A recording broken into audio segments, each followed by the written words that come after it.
الصلاة والسلام على رسول الله أما بعد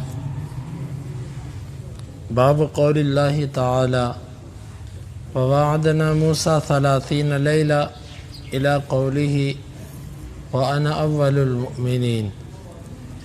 یہ باب ہے اللہ تعالیٰ کے اس فرمان کے بارے میں ہم نے موسیٰ علیہ السلام کو 30 راتوں کا وعدہ دیا یہاں تک وأنا أول المؤمنين، اور میں ایمان لانے والوں میں سے پہلا ہوں۔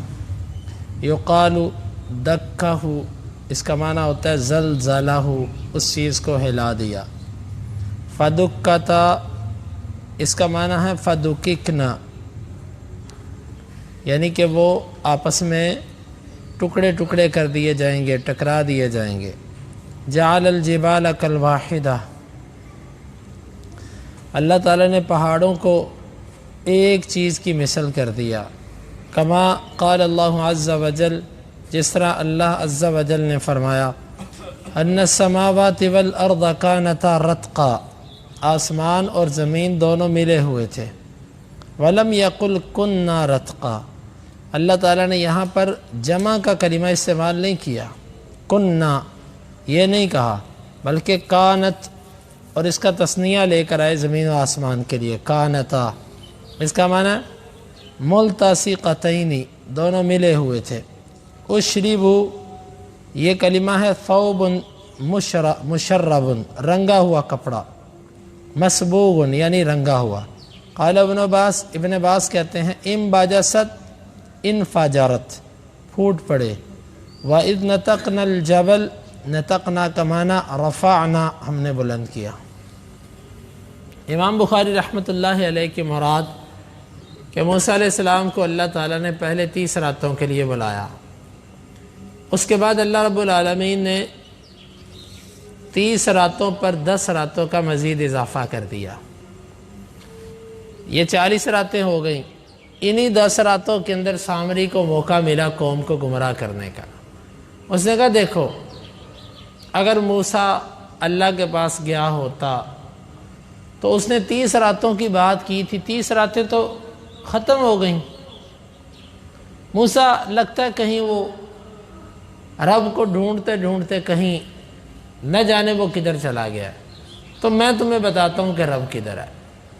اپنے زیورات قوم سے جو لیے تھے وہ سارے پکڑے، اور اس نے اس کا بچڑا بنا کر کہا کہ ھذا الہکم و الہ موسیٰ فنسی، یہ تمہارا اور موسیٰ کا معبود ہے، وہ بھول گیا ہے۔ دیکھو 30 راتیں بھی بیت گئیں اور وہ ابھی تک نہیں آیا۔ یہ اس کو موقع ملا قوم کو گمراہ کرنے کا، اس دوران اس نے گمراہ کیا۔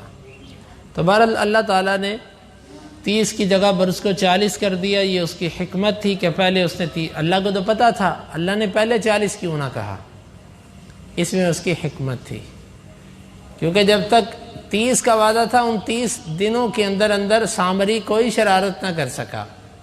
جب بات وعدے سے اوپر گئی تو اس کو موقع مل گیا۔ پھر دوسرا کلمہ قرآن مجید کے اندر استعمال ہوا دکہ ہو، امام بخاری کہتے ہیں اس کا معنی زلزلہ ہو، کسی چیز کو ہلا دینا۔ تو اللہ تعالیٰ نے قرآن مجید کے اندر فرمایا فدکت الارض والجبال دکتا دکتا واحدہ، اللہ تعالیٰ زمین اور آسمان کو پہاڑوں کو اور زمین کو اللہ تعالیٰ آپس میں ٹکرائے گا اور وہ ریزہ ریزہ ہو جائیں گے۔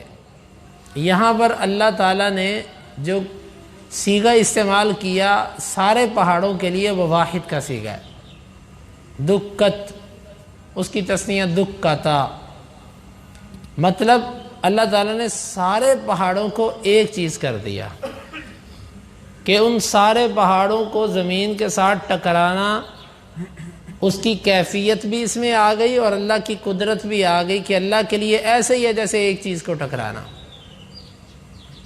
اس طرح اللہ تعالیٰ نے اور مقام پر بھی فرمایا نا کہ وما خلقکم ولا بعثکم الا کنفس واحدہ، تمہارا پیدا کرنا اور تمہیں دوبارہ زندہ کرنا اللہ کے لیے ایسے ہی ہے جیسے ایک جان کو زندہ کرنا اور اس کو دوبارہ اٹھانا۔ تم جتنے بھی ہو اللہ کو اس پر کوئی اثر نہیں آتا۔ تو پہاڑ دنیا کے اندر کتنے ہیں؟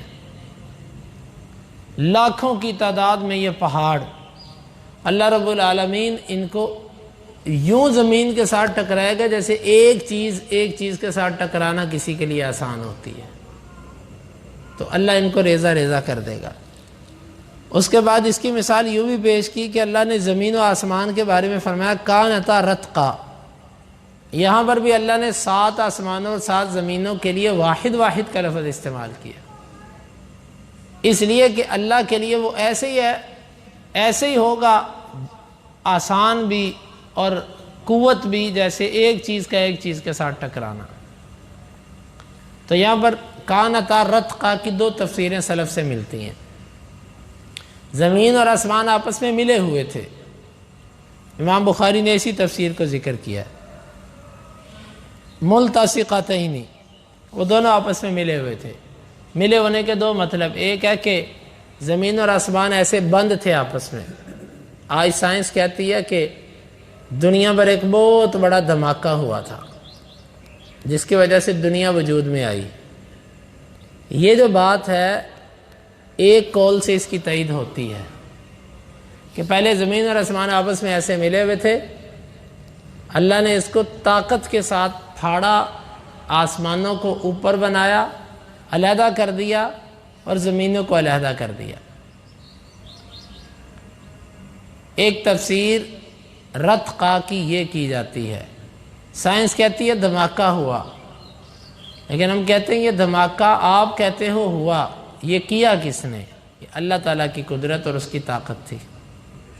یہ ایک تفسیر ہے، اور اس تفسیر پر کچھ اشکالات بھی ہیں کہ آسمان تو دوسرے مقام پہ آتا ہے کہ دھوئیں سے بنایا گیا، پانی سے بنایا گیا، وَجَعَلْنَا مِنَ الْمَاءِ كُلَّ شَيْءٍ حَيٍّ۔ بہرحال ایک تفسیر اس کی یہ موجود ہے، اور دوسری تفسیر اس کی یہ ہے کانتا رتقا، کہ آسمان کچھ نہیں برساتا تھا، اس سے کوئی چیز نیچے نہیں آتی تھی، اور زمین کوئی چیز نہیں اگاتی تھی، نہ اس کے اندر کوئی چیز جاتی، نہ اس سے کوئی چیز باہر آتی، سیل بند، آسمان بھی سیل بند، نہ نیچے سے اوپر نہ اوپر سے نیچے۔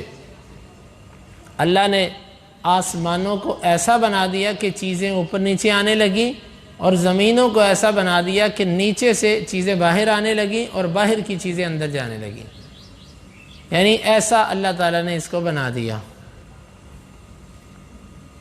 کانتا رتقا۔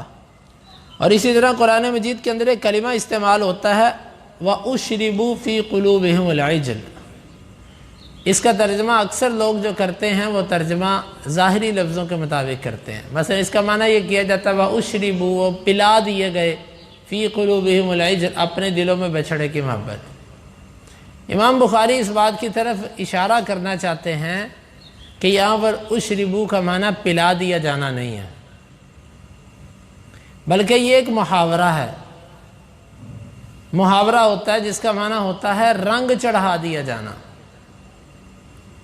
کسی چیز کا، کسی کی محبت کا دل پر غالب آ جانا، کیونکہ جب پینے کا معنی ہو تو اس میں دل کا ذکر نہیں۔ وہ کہتے ہیں عرب کلام کے اندر، یہ ابن حجر نے اس کی وضاحت کی ہے، عرب کلام کے اندر پینے کے لیے دل کی طرف نسبت ہوتی نہیں، یہ کہا ہی نہیں جاتا اشربا فی قلبہ، وہ اپنے دل میں پلا دیا گیا، دل میں تو پلانے کی بات ہوتی نہیں۔ ہاں دل میں کوئی چیز محبت ڈالی جاتی ہے یا نفرت ڈالی جاتی ہے، اس کا معنی وہ اپنے دلوں میں بچھڑے کی محبت ڈال دیے گئے، یا بچھڑے کی محبت میں وہ رنگ دیے گئے، یہ معنی اس کا۔ جس طرح وہ کہتے ہیں کہ اس کا معنی ہوتا ہے ثوب مشرب، یہ اس کپڑے کو کہتے ہیں جس کپڑے کو رنگ دیا گیا ہو۔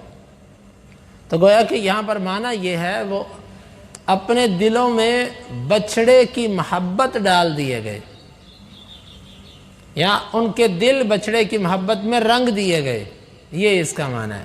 پلا دیے جانا یا پلائے گئے، پانی وغیرہ پینا، یا وہ جو کہا جاتا ہے کہ بچھڑے کو جلا کر ریزہ ریزہ کیا اور اس کے بعد اس کو پانی میں ملا دیا اور اس کے بعد لوگوں نے اس پانی کو پی لیا، تو گویا کہ وہ بچھڑے کی محبت، بچھڑے جو ہے نا وہ دلوں میں پلا دی، یہ معنی درست نہیں بنتا، واللہ عالم بالصواب۔ درست یہی ہے کہ یہ محاورہ ہے کہ جس کا معنی ہے کہ وہ اس کی محبت دلوں میں ڈال دیے گئے۔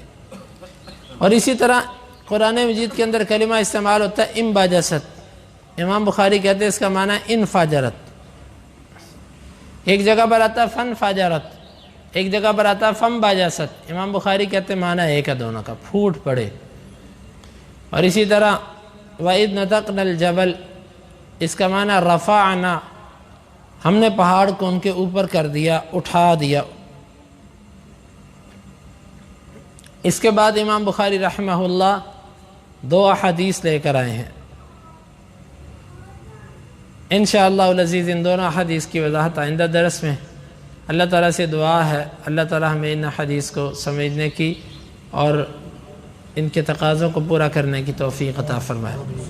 اللہم انفعنا بما علمتنا وعلمنا ما ينفعنا وزدنا علما وآخر دعوانا ان الحمد للہ۔